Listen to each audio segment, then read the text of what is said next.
Hello, this is Matt on the Moon Lambeau channel. I think that it'll be nice to just take a moment to pause as members of the XRP community just to appreciate that the cryptocurrency that we're all fans of is actually freaking being used for something, and that to me, in and of itself, like, that makes it an absolute gem. And my investment thesis happens to be that utility matters and will win the day, and I think that, utility represents value, and if something is valuable and it's openly traded on markets, well, what do you think that might attract people that are buying and selling over the long haul, even if there's a bunch of nonsense going on in the short term? I personally think so. So here's a headline from Cointelegraph, and I think you're all really going to enjoy this one. This is absolutely fantastic. So the headline from this piece is, "The cryptocurrency sector is overflowing with dead projects."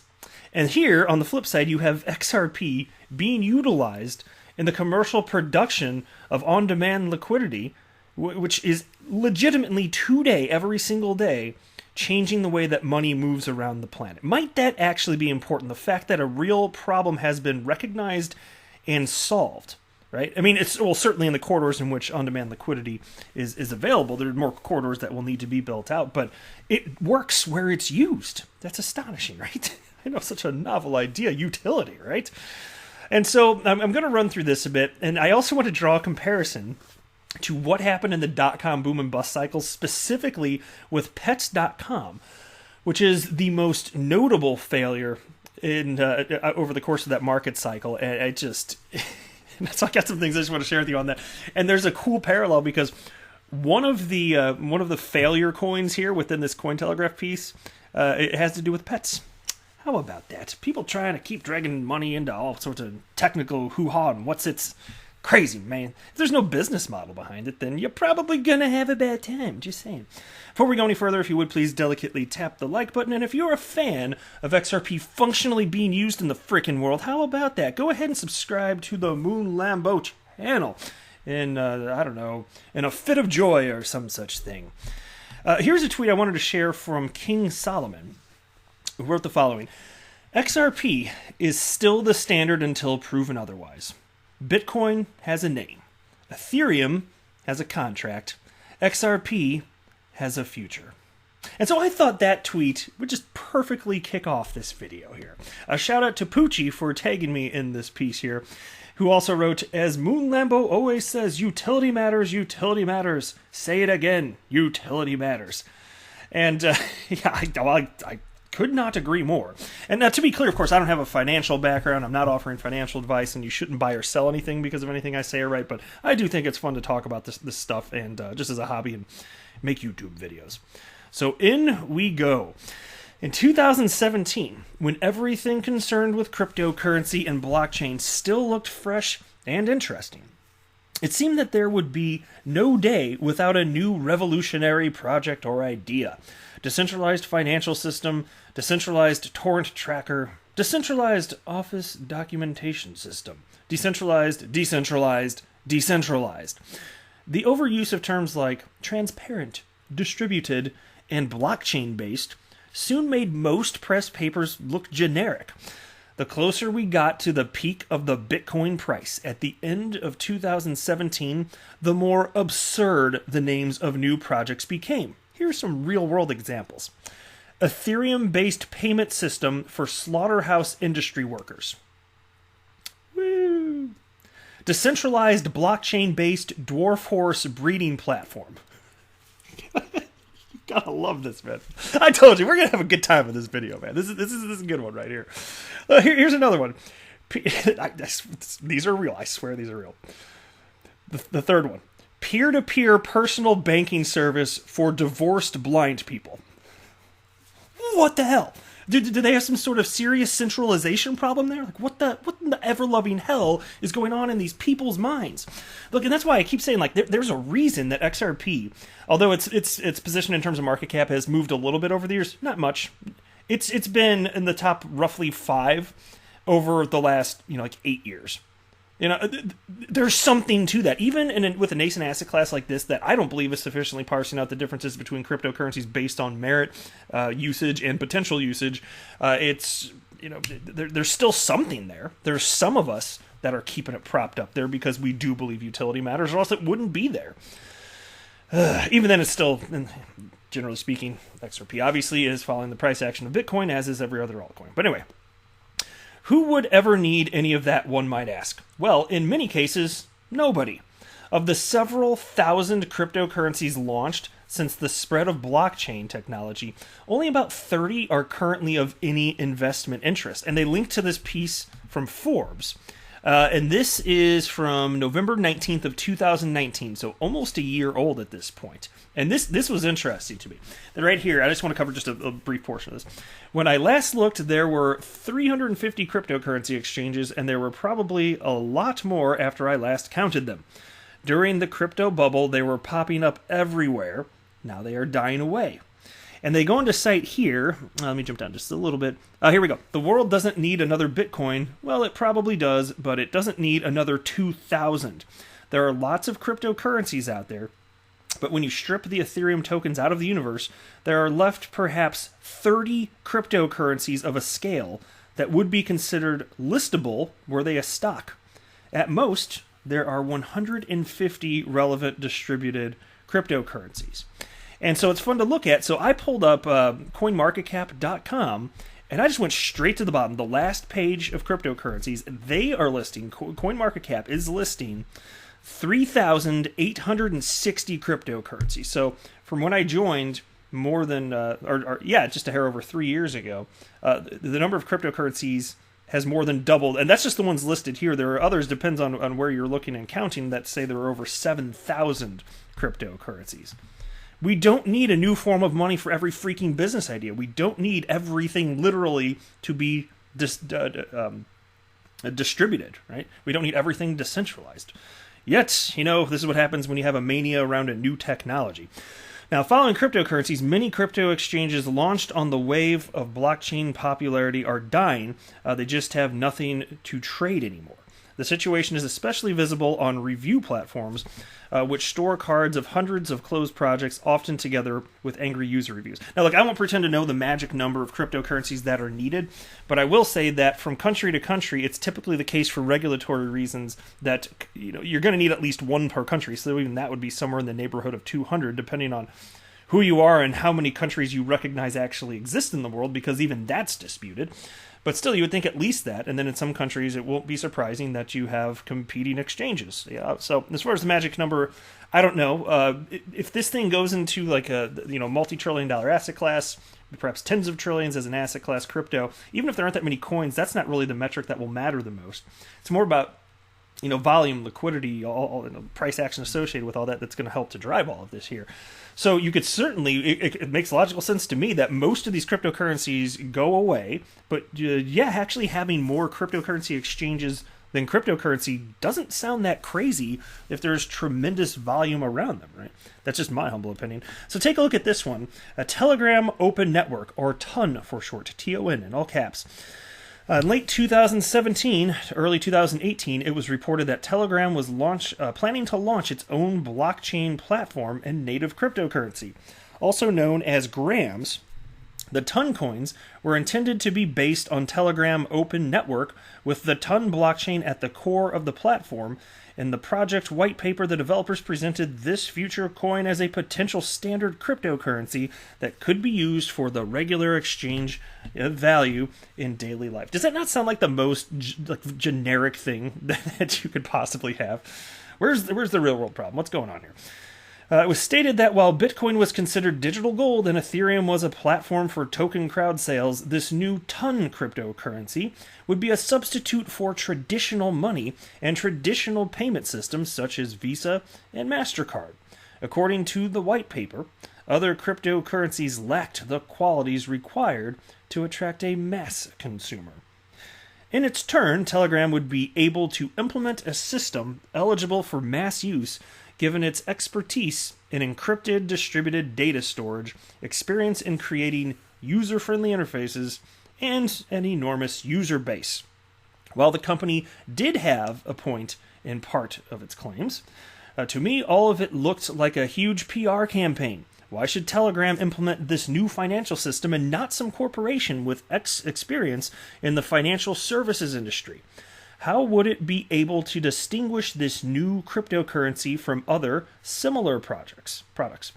How would it be any better than traditional financial systems being implemented by a large centralized company? And so check this out, because it looked like a wild success at first. Successful only if you consider just looking at price action, if that is your metric of success, well, you're going to have a bad time investing in this space if you stay here long enough, if that's your metric. But if that is, it looks pretty solid, so check this out. The Telegram initial coin offering, launched in 2018, was a huge success.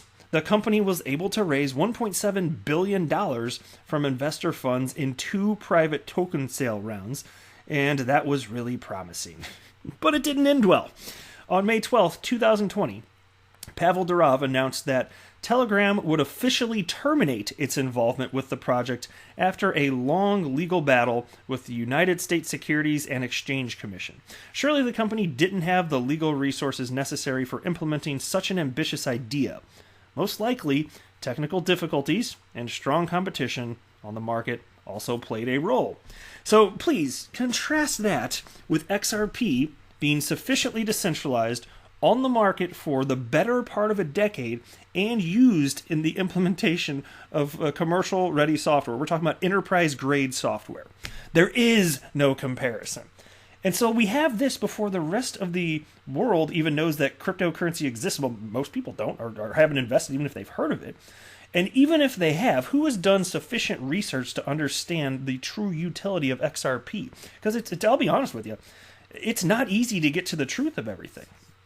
You know, it's really not, and there's so many different opinions out there. It's so easy to hear some fear, uncertainty, and doubt messages and then go run away screaming. Yet, here we are, and this is why I'm so thankful that first of all, I don't listen to the noise out there. Not in terms of affecting my decision-making process, ultimately, if it's just purely noise. I love diversity of thought, and if there's something that we should be concerned about, of course I do want to know that would affect my opinion, but I'm just talking about the people out there that are trolly this and that. I don't let that, inform my decisions, right? And then take a look at this one. I'm going to be brief on this one, but this one is called Pet Chains, and it never really made it to a point where the coins were sold. But Pet Chains was presented as the future global information management system and trading platform for the pet market. Oh yeah, that's one thing we need more of is decentralization right there. There's a major problem right there in the pet market. According to its press papers, the system would allow its users to maintain and keep data of the animals living in homes and shelters. The presented project goal was to create a community of pet owners, experts, professionals, institutions, service providers, and volunteers. The system was intended to be developed using blockchain and big data technologies as usual. The initial funding was going to be gathered through the process of an initial coin offering. I'm telling you, solving the real problems in the world. Solving the serious problems, right? That's what they were trying to get to. But you know what this all reminds me of? It's what I cited earlier, Pets.com. So here's a little piece from Investopedia.com titled, "Why did Pets.com crash so drastically?" And it's fun to make this comparison because there are so many parallels between what happened with the dot-com boom and bust and what's been happening in crypto, especially over the last few years. And that shouldn't be too surprising, because what got all this going? Well, the frenzy around a new technology. Humans have the same DNA as they did 20 to 25 years ago. We're the same human creatures, and we're going to behave just as ridiculous, some of us anyway, just as a species. And so, here you go. Seen this movie before. Check this out. The craze that led to the dot-com bubble and the flood of capital that came with it resulted in many back-of-the-napkin business models becoming publicly traded companies almost overnight. Dot-com companies like Amazon.com, eBay adapted on the fly and survived the bust, but many others went under within months of their initial public offerings. One of the quickest journeys from IPO to insolvency was Pets.com.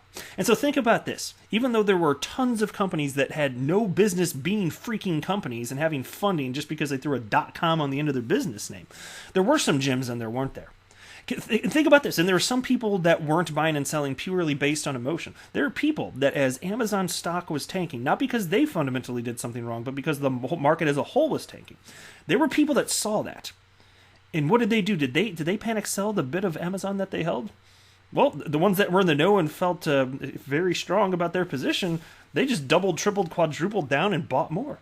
And what happened? Amazon became like the ultimate powerhouse on the freaking planet. And so the point is, there are winners to be had.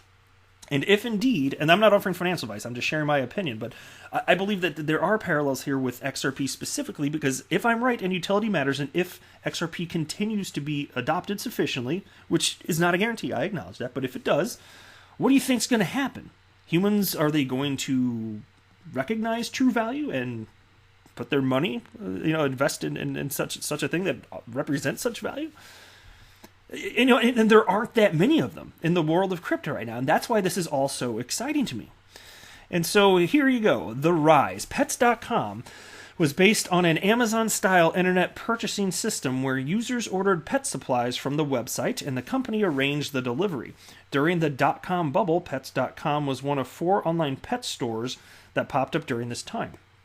Pets.com stood out thanks to its stock puppet mascot and catchy slogan.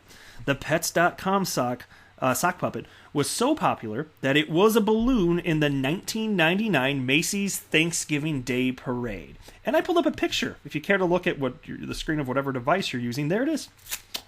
You're not going to be seeing that damn thing in a parade again, ever again. There it is. People just threw money. What a .com, take my money. Just take my money, damn it. Pets.com completed an IPO despite the issues or red flags with its business model, including how to economically ship large dog food bags. Still, it garnered investors' attention, including Amazon, who own 30% of the company. You know what's funny? It's as far as the weight of stuff, I don't know how many of you realize this, but Amazon, on certain heavy items, they're still having trouble competing on price on truly heavy products. I don't know if you're even look at stuff like copy paper, just something as generic as that. Just pick your heavy item. They probably don't have the best price. And if they do, it might be a third-party seller that's willing to lose money briefly for some reason. I don't know. But that's still an actual issue. And so you're talking about heavy freaking dog food. Apparently that was glossed over, though. And it's you think that would be a huge portion of their business. But anyway. The company raised $82.5 million in its February 2000 IPO. The shares debuted at $11 and quickly went as high as $14. By the following November, the company had gone bankrupt and closed its doors, with its stock trading at 19 cents a share the day of its bankruptcy announcement. Now, when you're talking about the world of crypto, there are a couple reasons that you see price action way more impressive than something like that. First of all, it's truly global. It trades 24/7, and you're talking about an asset class that started with $0 in it.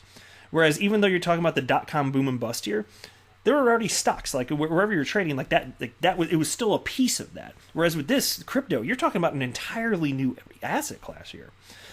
Right now, the problem with the company's business plan was that pet supplies of all types, food, toys, clothing, and so on, could be found easily at the nearest grocery or pet store. Given the choice between ordering online and waiting for delivery or walking into the nearest store to buy the product and take it home immediately, the majority of people preferred the latter. Granted, Amazon has made a gigantic business of doing just that today. Pets.com was perhaps a bit too early on this idea. Yeah, people did not feel comfortable buying stuff online in general, so it's amazing that the whole ecosystem was able to evolve to the point where that's a non-issue. There are all sorts of platforms that today are just as trusted as your local grocery store would have been 20 or 25 years ago. So it's interesting. So it's just fun parallels here, and you can just if you see what I see, and I suspect if you're listening to this video right now, you probably do, because this is an XRP-centric channel, history showing us how humans have behaved, but that there's a path forward, to me, that's tremendously exciting. And fine, maybe I'm wrong about all this, and maybe XRP goes to zero, but damn it, I don't think so. I really don't think so. I think that I found something, and I'll tell you what, if things start to go south, you're going to hear it from me. I will shout it from the rooftops if I think that XRP is not going to be adopted in some sort of meaningful way, because you know what? I've got my own money invested in it. And to me, it's all about the fundamentals and utility. So as long as I see it keep going in the direction, I'm going to be bullish as hell. But it's that simple for me. It's not ideology. It's nothing else of the sort. And so knowing that this is the case, knowing that most people are not sufficiently recognizing the importance of sound fundamentals, and understanding that as a result that XRP, oh my gosh, if people understood, I think that'd be worth substantially more. So I just feel like XRP is underpriced today. That's my feeling on this. And as a result, I've invested accordingly. And if I'm right, hopefully one day it pays off. And again, like I said, if not, fine, maybe I lose everything. But I really don't think so. I'm excited to be like, I sleep easy. I really do. I sleep easy every night, and we'll just see where this all goes. But, you know, as everybody else was saying, crypto's over, the sky is falling for the last 3 years as we entered bear territory. And some people even today, oh my gosh, Bitcoin's going up and XRP's not doing anything. I could have made so much more money having my money in something else. Yeah, but what about when people do care about the utility? What about when that happens inevitably, which is what happened with the dot-com boom and bust? Ultimately, sound business plans mattered. Everything else went by the wayside. So what do you think? How do you think this is going to happen? All right, that's it for this video. I am not a financial advisor. Do not buy or sell anything because of anything that I say or write. That would be a very, very, very bad idea. Until next time, to the moon, Lambo.